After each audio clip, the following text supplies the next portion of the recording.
கடந்த சில வார காலமாக ஆன்மீக குரு மகாவிஷ்ணு என்பவரை பற்றிய பல செய்திகளை நாம் தொலைக்காட்சி வாயிலாகவும் யூடியூப் வீடியோக்கள் வாயிலாகவும் பார்த்து கொண்டு வருகிறோம். தன்னம்பிக்கையே பேசணும். தொல்காப்பியத்துல இருந்து, திருக்குறள்ல இருந்து, திருமூலர்ல இருந்து, சித்திர பெருமக்கள்ல இருந்து எல்லாருமே இந்த மண்ணுல சொன்ன விஷயத்தை அவர் திரும்ப சொல்லியிருக்கிறார். ஆகவே மகாவிஷ்ணுவின் இந்த சொற்பொழிவானது ஒரு வளமான சமுதாயம் பல விவாதங்களில் இருந்தே துவங்குகிறது என்பதை மீண்டும் உறுதிப்படுத்தி இருக்கிறது. ஒரு தனி மனிதனை குறிப்பிட்டு எந்த தப்பான கருத்துக்களையும் கூறவில்லை. போர்வாள் போன்ற கூர்மையான கருத்துக்களால் நமது மண்ணிற்கு பெருமை சேர்த்த திருவள்ளுவர், ஔவையார், திருமூலர், மாணிக்கவாசகர் போன்ற பல சித்தர் மகான்கள் கூறிய பாவ புண்ணிய கருத்தை தான் மகாவிஷ்ணுவும் கூறியிருக்கிறார். இதற்கு இப்படி ஒரு சிறை தண்டனையா? மகாவிஷ்ணுவின் சித்தாந்தங்கள் என்ன? மகாவிஷ்ணு இந்த சமுதாயத்திற்கு என்ன செய்தார் என்பதை பார்க்கலாம். மகாவிஷ்ணு சொற்பொழிவாற்றும் ஒவ்வொரு மேடையிலும் எந்தவித மதத்தையும் முன்னிறுத்தாமல் அனைத்து உயிர்களுக்கும் சொந்தமான ஆன்மீக சிந்தனையையும் 3 முக்கிய வார்த்தைகளை மட்டுமே திரும்ப திரும்ப கூறி மக்கள் மனதில் பதிய வைப்பார். அவை தவம், கருணை, சரணாகதி. ஆன்மீகம் என்பது மதம் அல்ல, அறம் என்பதை உணர்த்துகிறார். மகாவிஷ்ணுவின் ஒவ்வொரு வகுப்பிலும் அவர் கூறுவது, பல்லாயிரம் சீடர்களை உருவாக்குவது எனது நோக்கம் அல்ல. இன்றைய கால சூழலுக்கும் சமூக பிரச்சனைகளுக்கும் பல்லாயிரம் மகாவிஷ்ணுக்களை உருவாக்க வேண்டும் என்பதே எனது நோக்கம் என்று கூறியுள்ளார். அதன் விளைவாக அவரின் சித்தாந்தங்களை பற்றி கொண்டு உலகம் முழுவதும் பல நாடுகளில் தினமும் அன்னதானம் நடைபெற்று வருகிறது. மகாவிஷ்ணுவின் திருப்பூர் பரம்பொருள் அறக்கட்டளையில் கொரோனா காலம் துவங்கி இன்று வரை 1200 நாட்களை கடந்து ஒரு நாளும் இடைவிடாமல் தினமும் 300 நபர்களுக்கு அன்னதானம் நடைபெற்று வருகிறது. பசித்தோர் முகம் கண்டால் மகாவிஷ்ணுவின் முகம் கலங்கிவிடும். இதனை பார்க்கும் பொழுது பசி என்று கேட்டால் புசி என்பவனே பெரியவனாம், போ என்பவனே சிறியவனாம் என்னும் சிறுவயதில் நாம் படித்த செய்யுள் பகுதி நினைவுக்கு வருகிறது. இது மட்டுமல்லாது வஸ்திரதானம், பல ஏழை எளிய மாணவர்களின் படிப்பு செலவு, அரசு பள்ளிக்கூடங்களுக்கு கட்டிட உதவி, மரக்கன்றுகள் நட்டு பராமரித்தல், திருமண உதவி, மருத்துவ உதவி, முதியோர் உதவி, இலவச கண் சிகிச்சை முகாம், இலவச பாத அழுத்த சிகிச்சை முகாம், அரசு விளையாட்டுத் துறையில் சிறந்து விளங்கும் வீரர்களுக்கு பணம், பொருள் மற்றும் போக்குவரத்து உதவி, மாற்றுத்திறனாளிகளுக்கு தேவையான உதவிகள் என பல உதவிகளை செய்து ஊக்குவித்து வருகிறார்.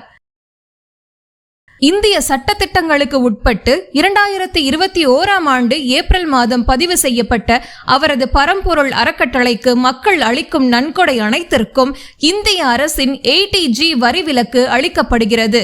தான் நடத்தும் தியான வகுப்புகளில் பெறப்படும் நன்கொடையினை கொண்டே இவ்வாறான சமூக சேவைகளை இடைவிடாமல் செய்து வருகிறார். மேலும் பள்ளி கல்லூரி மாணவ மாணவிகளுக்கு இலவச வகுப்பை நேரடி மற்றும் ஆன்லைன் வாயிலாகவும் வழங்கி வருகிறார்.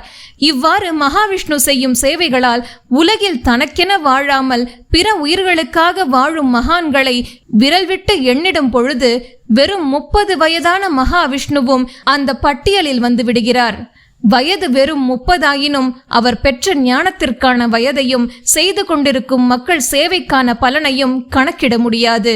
தற்பொழுது மகாவிஷ்ணுவின் பழைய சொற்பொழிவு வீடியோக்கள் சிறு சிறு பகுதிகளாக வெட்டப்பட்டு தவறாக பரப்பப்பட்டு வருகிறது. மகாவிஷ்ணு இது நாள் வரையில் ஒரு மேடையில் கூட மக்களுக்கு ஒவ்வாத தவறான கருத்துக்களை கூறியதில்லை.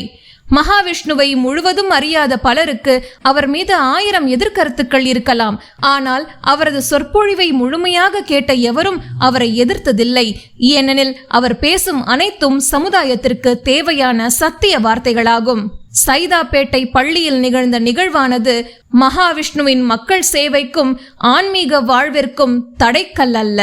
அதன் பிறகே மென்மேலும் உலகறியும் வகையில் மகாவிஷ்ணுவின் புகழ் சென்று சேர்ந்திருக்கிறது.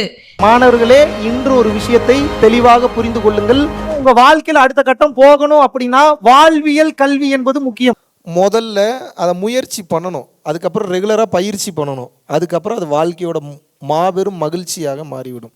எப்படி இருக்கணும் அப்படின்னா, மிகப்பெரிய ஒரு பிரச்சனை நடக்கும்போது கூட அதை கூலாக ஹேண்டில் பண்ணுற மனப்பக்குவத்தை மட்டும் வளர்த்துக்கணும்.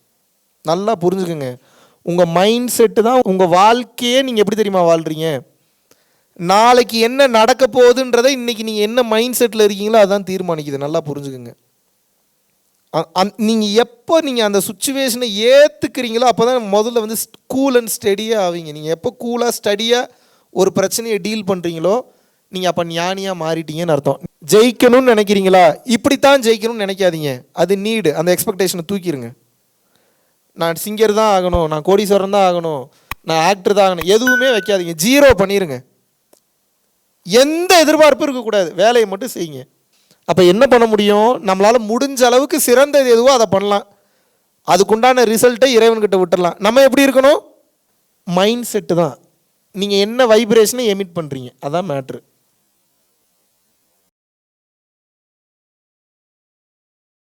இதுதான் மகாவிஷ்ணுவிற்கான மைல்கல். இது போன்ற சூழ்ச்சிகள் களைந்து மிக விரைவில் மகாவிஷ்ணு சிறையிலிருந்து வர வேண்டும். அவரது அறப்பணிகள் தொடர வேண்டும்.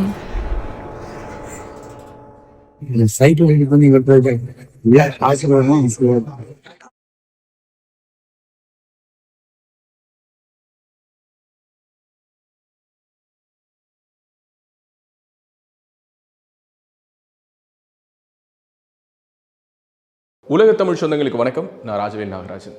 பேசு தமிழா பேசு வலையொலியுடைய வளர்ச்சிக்கு நீங்களும் உறுதுணையாக இருக்கணும்னு நினச்சிங்கன்னா இந்த வீடியோடைய டிஸ்கிரிப்ஷனில் இருக்கக்கூடிய ரேசர் பே லிங்கை கிளிக் பண்ணுங்கள்.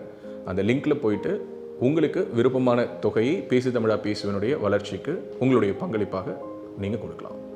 நன்றி, வணக்கம்.